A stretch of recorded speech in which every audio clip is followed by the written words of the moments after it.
পটুয়াখালীর লোহালিয়া সেতু সংযোগ সড়কের নির্মাণ কাজ দীর্ঘদিন যাবৎ বন্ধ থাকায় ভোগান্তি নিয়েই এই সড়কে মানুষকে চলাচল করতে হচ্ছে। রাস্তাটা অনেক খারাপ, দীর্ঘদিন ধরে রাস্তাটা ধুলোবালু হয়ে যায়। আমরা দীর্ঘদিন ধরে স্কুলে যেতে পারি না, কারণ যদি স্কুলে সাদা ড্রেস কিনতে যাই আমরা তখন লাল হয়ে যায়। এই রাস্তা ভাঙ্গা চূড়া ধুলা বালি খুব একটা সমস্যা হয়, ওরা জরুরি দরকার করা। ফাঁকরানি খোয়া এগুলি তো দুনিয়ার ঝামেলা আছে বাবা, এগুলি তো ঝামেলা, এগুলি মেরামত করলে তাহলে না ভালো হবে। কথা বলতে ধুলে ক্ষতিকার, আপনার এই ভাইরাস ঢোকে না, ধুলে বায়ু বাতাস এগুলি ক্ষতিকার ভিতরে। সড়ক সংস্কারের মাঝ পর্যায়ে থামিয়ে দেওয়ায় ইটের খোয়ায় পুরো এলাকা এখন ধুলায় আচ্ছন্ন। তবে স্থানীয় সরকার প্রকৌশল বিভাগ বলছে আদালতে নিষেধাজ্ঞার কারণে এমন পরিস্থিতির সৃষ্টি হয়েছে। পটুয়াখালী জেলা শহরের সঙ্গে বাউফল, গলাচিপা ও দশমিনা উপজেলা সহ সদর উপজেলার বেশ কয়েকটি ইউনিয়নের যাতায়াতের প্রধান সড়ক এটি।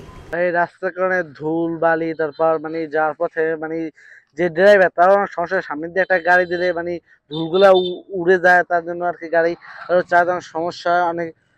2-3 দিন এভাবে অ্যাক্সিডেন্টও হয়েছে। আমাদের দেখা যাচ্ছে যাত্রীর আমাদের অনেক ক্ষতি হইতেছে, তার কারণে আমাদের গাড়ি আস্তে আস্তে ক্ষয় হইতেছে, নতুন গাড়ি নামে আমরা শান্তিতে চালাইতে পারতেছি না। আরে ভাই ধুলো এই যে 2 বছর তো আমাদের রোড কাজ করতেই আছে না, এই জন্য খারাপ হয়ে গেছে জামালা। এই জন্য কি করবো, ধুলো বাড়ি খাইতে হয়, করবো কি? যাতায়াত নির্বিঘ্ন করতে লোহালিয়া নদীর উপর এলজিইডি কর্তৃপক্ষ বেশ কয়েক বছর আগে সেতু নির্মাণ করলেও গত বছর এলজিইডির সড়ক প্রশস্তকরণ ও শক্তিশালীকরণ প্রকল্পের মাধ্যমে সড়ক কার্পেটিং করার উদ্যোগ নেয়। লোহালিয়া সেতুর 2 পারে সংযোগ সড়ক সহ 2 কিলোমিটার সড়ক নির্মাণের জন্য 4,12,87,000 টাকা চুক্তিতে ঠিকাদারি প্রতিষ্ঠান ইউনুস অ্যান্ড ব্রাদার্সের সঙ্গে চুক্তি সম্পাদিত হয়। চুক্তি অনুযায়ী এবছর 14 নভেম্বর সড়কের নির্মাণ কাজ শেষ হওয়ার কথা থাকলেও কাজ শেষ না হওয়ায় 2025 সালের 26 জানুয়ারি পর্যন্ত প্রকল্পের মেয়াদ বৃদ্ধি করা হয়েছে।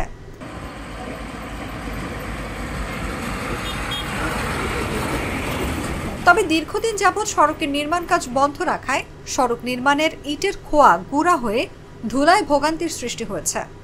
এর ফলে আশেপাশের বাসিন্দাদের জীবন অতিষ্ঠ হয়ে উঠেছে। ধুলার কারণে শ্বাসকষ্ট সহ বিভিন্ন রোগেও আক্রান্ত হচ্ছেন তারা। এই রাস্তার অবস্থা তো খুবই বেহাল অবস্থা, আমাদের গাড়ি ঘোড়া নিয়ে চলতে খুবই অসুবিধা হচ্ছে। দেখেন ধুলা বালুতে শ্বাস প্রশ্বাস নিতে খুবই কষ্ট হচ্ছে।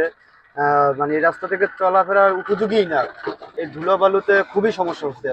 পটুয়াখালী স্থানীয় সরকার প্রকৌশল বিভাগের নির্বাহী প্রকৌশলী হোসেন আলী মীর জানান, পটুয়াখালী যে লোহালিয়া ব্রিজের অ্যাপ্রোচ সড়কটি, এটা একটা ওয়াইডেনিং প্রজেক্ট থেকে এটা কাজটা বাস্তবায়ন হচ্ছে। এইটা রিসেন্ট একটা আদালতের নিষেধাজ্ঞা আসছে, এক ব্যক্তি সে করছে, এটা তার জমির উপর দিয়ে রাস্তাটি যাচ্ছে।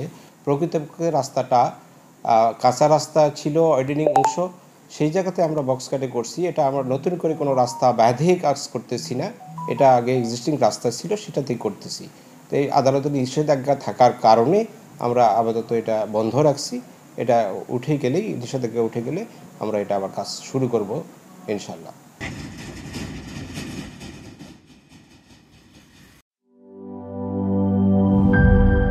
মাঠের অলরাউন্ডার আমি, আর ঘরের allrounder Tilex. Tilex toilet cleaner, clean মানেই টাইলক্স।